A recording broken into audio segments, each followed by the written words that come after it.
Hello hello, good morning. আজও আমার সকালটা শুরু হয়েছে আমার রুমটা ক্লিন করে।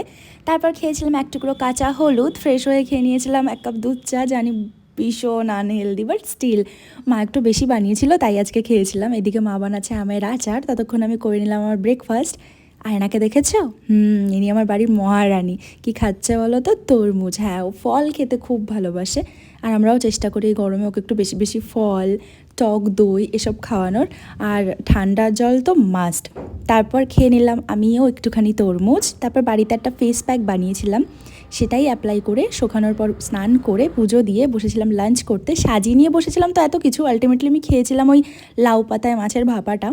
তারপর একটু টক দই নিয়ে বসেছিলাম। টক দইটা খাওয়ার পর একটা সিনেমা দেখছিলাম, ঠিক মনে নেই কি। তারপর আমি একটু ঘুমিয়ে পড়েছিলাম। মা মুভি দেখছিল। ছাদে গিয়ে মায়ের শুকনো করা লঙ্কাগুলোকে আমি একটু পরিষ্কার করে দিলাম, মা ওটাকে গুঁড়ো করবে। আমরা বাজারের কেনা শুকনো লঙ্কা খাই না।